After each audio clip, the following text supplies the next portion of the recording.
स्वामी विवेकानंद का जन्म 12 जनवरी सन 1863 विद्वानों के अनुसार मकर संक्रांति संवत 1920 को कलकत्ता में एक कुलीन कायस्थ परिवार में हुआ था। उनके बचपन का घर का नाम वीरेश्वर रखा गया, किंतु उनका औपचारिक नाम नरेंद्र नाथ दत्त था। पिता विश्वनाथ दत्त कलकत्ता हाईकोर्ट के एक प्रसिद्ध वकील थे।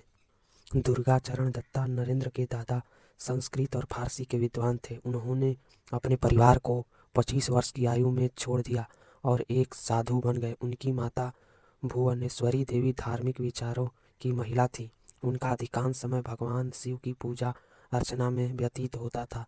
नरेंद्र के पिता और उनकी माँ के धार्मिक, प्रगतिशील व तर्क संगत रवैया ने उनकी सोच और व्यक्तित्व को आकार देने में सहायता की। बचपन से ही नरेंद्र अत्यंत कुशाग्र बुद्धि के तो थे ही, नटखट भी थे। अपने साथी बच्चों के साथ वे खूब शरारत करते और मौका मिलने पर अपने अध्यापकों के साथ भी शरारत करने से नहीं चूकते थे। उनके घर में नियम पूर्वक रोज पूजा पाठ होता था।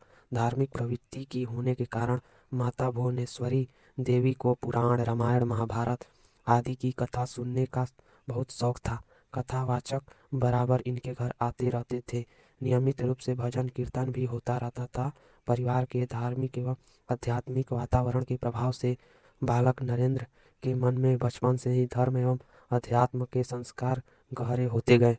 माता पिता के संस्कारों और धार्मिक कारण बालक के मन में बचपन से ही ईश्वर को जानने और उसे प्राप्त करने की लालसा दिखाई देने लगी थी। ईश्वर के बारे में जानने की उत्सुकता से कभी कभी वे ऐसे प्रश्न पूछ बैठते थे कि इनके माता पिता और कथावाचक पंडित तक चक्कर में पड़ जाते थे।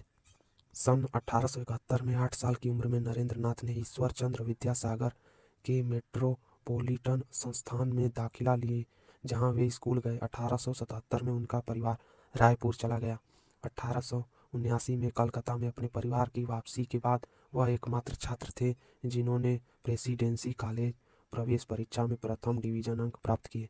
वे दर्शन, धर्म, इतिहास, सामाजिक विज्ञान, कला और साहित्य सहित विषयों के एक उत्साही पाठक थे। इनकी वेद, उपनिषद, भगवत गीता, रामायण, महाभारत और पुराणों के अतिरिक्त अनेक हिंदू शास्त्रों में गहन रुचि थी। नरेंद्र को भारतीय शास्त्रीय संगीत में प्रशिक्षण किया गया था और ये नियमित रूप से शारीरिक व्यायाम में व खेलों में भाग लिया करते थे। नरेंद्र ने पश्चिमी तर्क, पश्चिमी दर्शन और यूरोपीय इतिहास का अध्ययन general assembly institution of Scottish church college में किया। 1881 में इन्होंने ललित कला की परीक्षा उत्तीर्ण की और 1884 में कला स्नातक की डिग्री पूरी कर ली।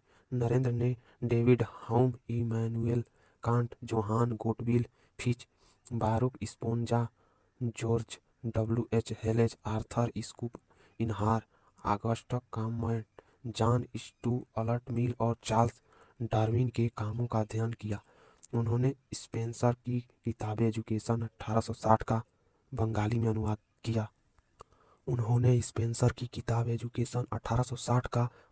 अनुवाद किया। ये हर्बर्ट स्पेंसर के विकासवाद से काफ़ी मोहित थे। पश्चिमी दार्शनिकों के अध्ययन के साथ ही इन्होंने संस्कृत ग्रंथों और बंगाली साहित्य को भी सीखा। विलियम हेस्टी महासभा संस्था के प्रिंसिपल ने लिखा, नरेंद्र वास्तव में एक जीनियस हैं। मैंने काफ़ी विस्तृत और बड़े इलाकों में यात्रा की है, लेकिन उनकी जैसा प्रतिभा वाला एक भी बालक कहीं नहीं देखा, यहाँ तक कि जर्मन विश्वविद्यालयों के दार्शनिक छात्रों में भी नहीं। अनेक बार इन्हें श्रुतिधर, विलक्षण स्मृति वाला एक व्यक्ति भी कहा गया।